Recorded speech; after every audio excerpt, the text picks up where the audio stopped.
എല്ലാവർക്കും നമസ്കാരം. Welcome back to നിയാൻസ്.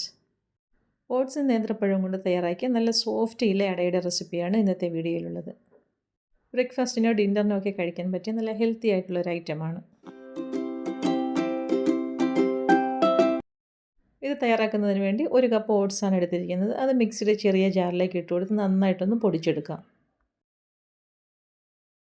ഈ ഒരു രീതിയിൽ നന്നായി പൊടിച്ചതിന് ശേഷം ഇനി ഇതിലേക്ക് വെള്ളം ഒഴിച്ചു കൊടുത്തൊന്ന് അരച്ചെടുക്കണം. ഞാൻ 1 കപ്പ് വെള്ളമാണ് എടുത്തിരിക്കുന്നത്.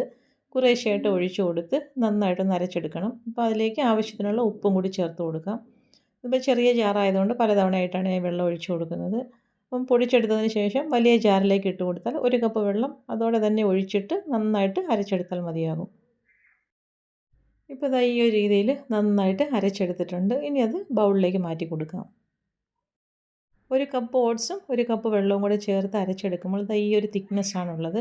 നമുക്ക് ഇത്രയും തിക്നെസ് ആവശ്യമായിട്ട് വരത്തില്ല. കുറച്ചുകൂടി വെള്ളം ഇതിലേക്ക് ചേർത്ത് കൊടുക്കേണ്ടി വരും. ഇതിപ്പോൾ ഇങ്ങനെ ഇരിക്കട്ടെ. നമുക്കിനി ഇതിൻ്റെ ഫില്ലിങ് തയ്യാറാക്കിയെടുക്കാം. ഫില്ലിങ് തയ്യാറാക്കുന്നതിന് വേണ്ടി പാൻ അടുപ്പിൽ വെച്ച് കൊടുത്ത് 1 ടേബിൾ സ്പൂൺ നെയ്യ് ഒഴിച്ചു കൊടുക്കാം. നെയ്യ് നന്നായി മെൽറ്റ് ആയിരുമ്പോൾ അതിലേക്ക് ചേർത്ത് കൊടുക്കേണ്ടത് 2 നേന്ത്രപ്പഴമാണ്. 2 നേന്ത്രപ്പഴം ഇതേപോലെ ചെറുതായി കട്ട് ചെയ്ത് അതിലേക്ക് ഇട്ട് കൊടുക്കാം. ഇനി ഈ നേന്ത്രപ്പഴം നെയ്യിലിട്ട് നന്നായിട്ടൊന്ന് വഴറ്റിയെടുക്കാം. ഓട്സും നേന്ത്രപ്പഴമൊക്കെ ഹെൽത്തിന് നല്ലതാണല്ലോ. അപ്പോൾ ഈ ഒരു രീതിയിലൊക്കെ ചെയ്ത് കഴിച്ചാൽ നല്ലതാണ്. ഇനി നമുക്കിതിലേക്ക് ചേർത്ത് കൊടുക്കേണ്ടത് ചിരകിയ തേങ്ങയാണ്. നമുക്ക് ആവശ്യമുള്ള തേങ്ങ ഇതിലേക്ക് ചേർത്ത് കൊടുക്കാം. ഇതും ചേർത്ത് കൊടുത്ത് വീണ്ടും നന്നായിട്ടൊന്ന് വഴറ്റി കൊടുക്കാം.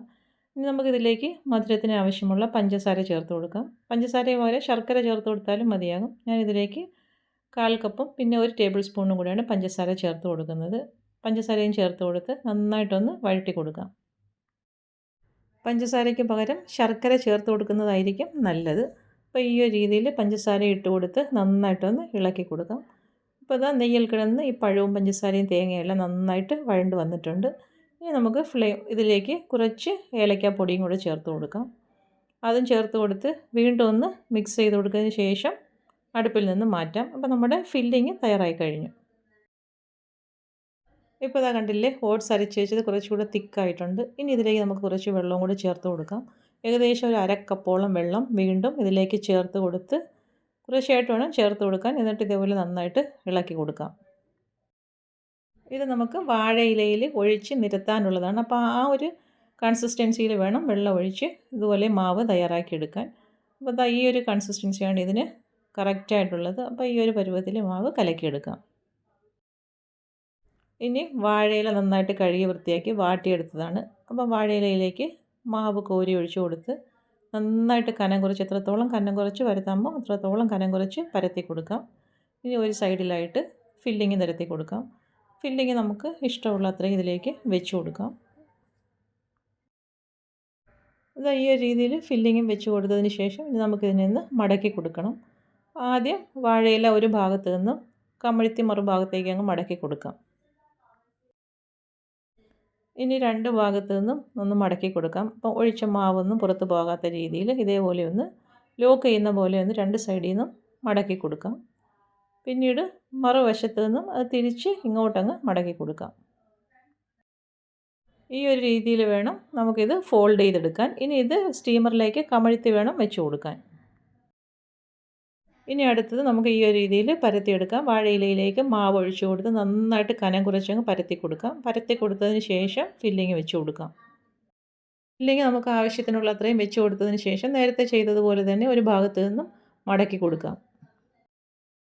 ഇതുപോലെ മടക്കിയതിന് ശേഷം 2 സൈഡും ഒന്ന് ലോക്ക് ചെയ്ത് കൊടുക്കാം. 2 സൈഡും മടക്കി കൊടുത്തതിന് ശേഷം മറുഭാഗം ഇതേപോലെ ഇങ്ങോട്ട് കമഴ്ത്തിയെടുത്തതിന് ശേഷം തിരിച്ച് വെച്ച് സ്റ്റീമറിലേക്ക് വെച്ച് കൊടുക്കാം. ഇതാ ഈ ഒരു രീതിയിൽ കമഴ്ത്തിയാണ് സ്റ്റീമറിലേക്ക് വെച്ച് കൊടുക്കേണ്ടത്. ഇനി മൂടി വെച്ച് വേവിച്ചെടുക്കാം. ഇപ്പോൾ അത് അടയെല്ലാം നന്നായിട്ട് പരുവായി വന്നിട്ടുണ്ട്. ഇനി അടുപ്പിൽ നിന്ന് മാറ്റി കൊടുക്കാം. അടുപ്പിൽ നിന്ന് മാറ്റിയതിന് ശേഷം നന്നായിട്ട് തണുത്തതിന് ശേഷമേ ഇത് ഇലയിൽ നിന്ന് ഇളക്കിയെടുക്കാവൂ. അപ്പോഴത്തേക്ക് നന്നായിട്ട് ഇലയിൽ നിന്ന് ഇളകി വരും. ഇനി ഇത് നമുക്ക് ഇലയിൽ നിന്ന് മാറ്റി കൊടുക്കാം. നന്നായിട്ട് തണുത്ത് വന്നിട്ടുണ്ട്. ഇതാ കണ്ടില്ലേ, ഇത് എത്രത്തോളം നന്നായിട്ട് ഇലയിൽ നിന്ന് ഇളകി വരുന്നുണ്ടെന്നുള്ളത്. അപ്പം നല്ല സോഫ്റ്റുമാണ്. ഇനി ഇതാ ഇലയിൽ നിന്ന് ഇതിനെയൊന്ന് മാറ്റി നോക്കാം. അപ്പം നല്ല സോഫ്റ്റായിട്ട് നല്ല ടേസ്റ്റി ആയിട്ടുള്ളൊരു ഐറ്റമാണ്. ഈ ഒരു രീതിയിൽ രാവിലെയോ വൈകിട്ടൊക്കെ തയ്യാറാക്കി കഴിക്കാൻ പറ്റിയ ഐറ്റമാണ്. അപ്പോൾ ഇത് തീർച്ചയായിട്ടും ഇതൊന്ന് ട്രൈ ചെയ്ത് നോക്കൂ.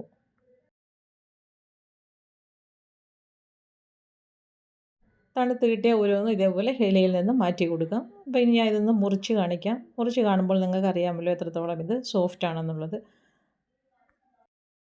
മുതിർന്നവർക്കും കുട്ടികൾക്കൊക്കെ ഒരുപോലെ ഇഷ്ടമാകുന്ന ഐറ്റമാണ്. അപ്പോൾ ഇന്നത്തെ വീഡിയോ ഇത്രയേ ഉള്ളൂ. ഇഷ്ടമായ ലൈക്ക് ചെയ്ത് സബ്സ്ക്രൈബ് ചെയ്ത് സപ്പോർട്ട് ചെയ്തേക്കൂ. വീണ്ടും അടുത്ത വീഡിയോയിൽ കാണുന്നത് വരെ bye from Niyans. Thanks for watching.